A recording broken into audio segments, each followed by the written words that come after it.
Estamos ahora con nuestra psicóloga, con Libertad, que le vamos a dar ya la bienvenida. Muy buenas, Libertad. Buenas tardes, Rocío. Encantada una semana más de estar con vosotros. Encantada nosotros también, Libertad. Y bueno, es un tema que, bueno, pues está a la orden del día. Evidentemente estamos pasando por una crisis sanitaria y estamos pasando por esos rebrotes, ¿no?, que están surgiendo, y son muchas las personas que tienen miedo a ese contagio, pero hay personas que están obsesionadas ya, ¿no? No sabemos si tacharlos de hipocondría. Nos estamos obsesionando demasiado ya con contagiarnos del virus. Una de las cosas que tenemos que tener en cuenta con lo que abordamos hoy es que es verdad y es real que existe en nuestra población hoy en día, en la población mundial, un miedo y casi una obsesión por contagiarnos por el COVID-19. Y esto es resultado, pues, que ha llegado una nueva enfermedad a nivel global, una enfermedad que además ha abarcado a todos nuestros ámbitos de la vida, que se ha convertido en pandemia y, por tanto, de una forma u otra es normal que tengamos ese miedo o esa pequeña obsesión por contagiarnos al virus. Pero hay que saber diferenciar qué es un miedo a contagiarnos al virus, que es un miedo real, que es un miedo que existe, que es un miedo que, como decimos, tiene una justificación, a una hipocondria. Una hipocondria es una obsesión recurrente, constante. Cuando hablamos de obsesión hablamos de pensamientos que aparecen en nuestra mente de forma constante y que nos están avisando de algo. Estas obsesiones, que se producen, como decimos, de forma muy frecuente, van orientadas a padecer alguna enfermedad y sobre todo a padecer una enfermedad grave. Es decir, las personas que tienen hipocondria tienen una obsesión por enfermar constante, y esa obsesión le lleva de una determinada forma u otra a intentar compensarlo con determinados comportamientos. Esos comportamientos suelen ser de autoobservación. Es decir, las personas que tienen hipocondria están constantemente autoobservándose. Podemos decir que están pendientes a cualquier síntoma, si tienen, por ejemplo, alguna erupción en la piel, un lunar, si les duele la garganta, si les duele la cabeza, si tienen palpitaciones, si se han observado algo diferente en su cuerpo, si han notado un dolor distinto, y por tanto lo que hacen es intentar comprobar. Utilizan mucho el termómetro, utilizan mucho el tensiómetro, van mucho al médico, piden muchas pruebas, invierten mucha parte de su vida, incluso de su dinero, en hacerse pruebas o buscar evidencias que comprueben si realmente padecen o no padecen enfermedad. Como vemos, son dos cosas diferentes. Además, detrás de la hipocondria hay algo fundamental, que es el sufrimiento que tiene la persona en busca de esas evidencias y el sufrimiento que causa en su alrededor, porque en los familiares, en el entorno que les rodea, causa agotamiento, causa hartura, y eso lo que hace en una medida u otra es que haya un sufrimiento tanto en la persona como en los que los rodean.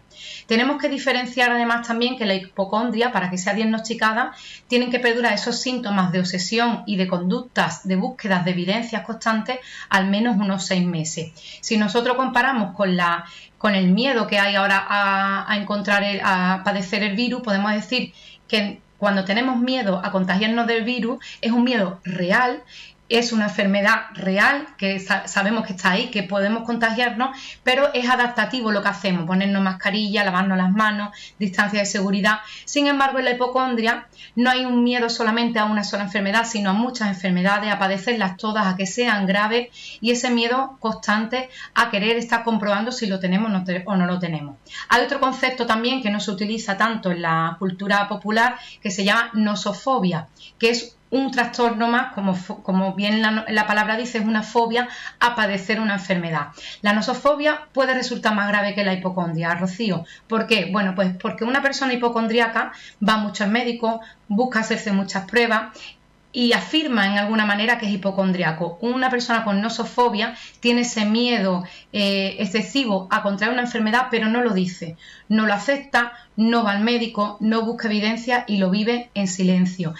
Digamos que la hipocondria tiene una base de trastorno obsesivo y la nosofobia tiene una base de trastorno de ansiedad. Tanto uno como otro tenemos que tener en cuenta que la mayoría de la población no la estamos padeciendo, no todas las personas que dicen que son hipocondríacas lo son, pero sí es verdad que existe un miedo generalizado por contraer el COVID, que si no lo cuidamos, que si no tenemos en cuenta las conductas que llevamos a cabo en su frecuencia, en su duración y en su intensidad, pueden acabar en alguna de estas dos patologías que estamos hablando, o hipocondria o nosofobia. ¿Y qué podemos hacer, Libertad, para no caer en esa obsesión, ¿no?, por enfermarnos o por contagiarnos del COVID? ¿Qué podemos hacer?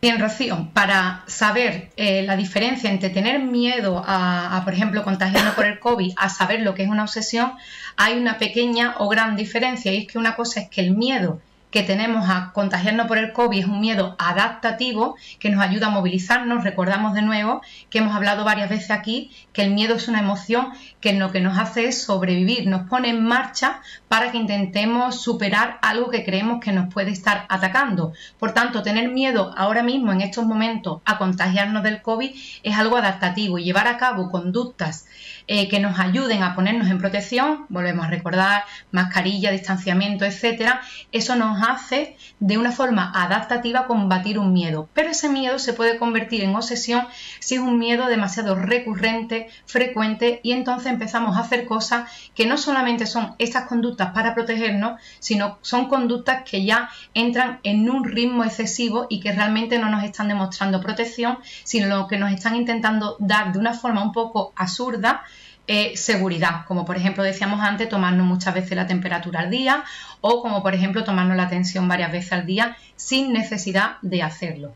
Por tanto, diferenciando lo que es un miedo adaptativo a una hipocondria que tiene una obsesión, o a una nosofobia que es un miedo excesivo que tiene un componente de ansiedad, lo que tenemos que hacer o lo que podemos hacer es ser sensatos con nosotros mismos y realmente observar si estamos en una de esas tres columnas. O bien tenemos miedo, o bien tenemos una obsesión por enfermar, o bien tenemos un miedo irracional. Para ello, lo primero que tenemos que hacer, vamos a nosotros mismos a observarnos cuáles son las cantidades de evidencias que hacemos en el día. Cuando hablamos de evidencia es ¿qué hacemos de forma frecuente para proteger nuestra salud? Si yo, por ejemplo, me he dado cuenta que me tomo la temperatura 3, 4 o 10 veces al día y veo que eso es algo exagerado, puede indicarme que puedo estar desarrollando una hipocondria. Pero si lo que estoy haciendo es ponerme la mascarilla o simplemente mantener la distancia de seguridad o no querer dar la mano, eso me lleva a un miedo adaptativo. Una de las cosas que hay que hacer es controlar ese número de evidencias, porque las personas que sienten o cree que sienten algo en su propio cuerpo, buscan constantemente evidencia. Por tanto, vigilar cuántas veces van al médico al mes, vigilar cuántas veces se toman la tensión, vigilar cuántas veces se toman la temperatura al día, y hacer como una especie de registro de esos comportamientos por si aparecen muy exagerados. Además, hay que tener en cuenta que ha surgido un concepto nuevo, y sobre todo después o durante esta pandemia, que es la ciberhipocondría, que es la tendencia a buscar evidencias en Internet. Si yo, por ejemplo, tengo un dolor de cabeza ahora y empiezo a preocuparme de si ese dolor de cabeza es bueno o malo, yo con solamente poner efectos de dolor de cabeza en Google ya me van a aparecer un montón de cosas, y además me van a aparecer curiosamente las páginas donde vienen las consecuencias más negativas, más desastrosas, porque son normalmente las páginas mejor posicionadas. Pero esas páginas, todas las páginas web que tenemos en Internet no están verificadas o controladas por médicos o profesionales de la salud. Por tanto, lo que hacen es que llevemos a autodiagnosticarnos, y esto sí es peligroso, porque si buscamos evidencia tenemos que buscarla en los médicos, en los profesionales de la salud, en nuestro sistema sanitario, no en Internet, que aunque nos creamos que son fiables, no son para nada fiables, y siempre nos van a dar lo que queremos escuchar o lo que queremos oír, porque al final, al cabo, lo que buscamos es una confirmación de lo que estamos sintiendo. Lo segundo que tendríamos que observar para ver si realmente tenemos una hipocondria o no, es saber si hay realmente sufrimiento en nosotros mismos o en los que los rodean.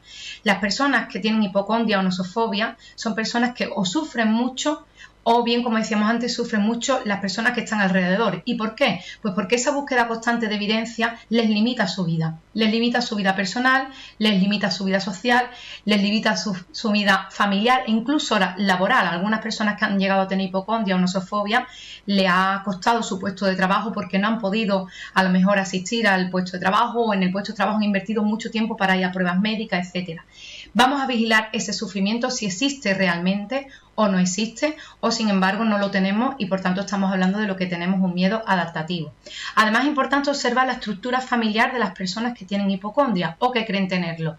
Es muy frecuente que en una familia que haya o haya habido una persona con hipocondria, madre, padre o incluso pareja, es frecuente que se traslade a otras personas en la familia. Esto primero causa un agotamiento en las personas que están alrededor, pero que después se imita. Es decir, si por ejemplo mi padre es hipocondriaco o mi madre es hipocondriaca, yo posiblemente haya pasado una fase de agotamiento porque me ha afectado esa hipocondria, pero a la larga puede ser que yo también la padezca porque son los patrones de comportamiento que he observado. Esto se puede trasladar a hijos, se puede trasladar a pareja o incluso a amistades. Por tanto, vigilar también en la estructura familiar si ha habido alguna persona que se ha podido o habéis podido imitar ese comportamiento.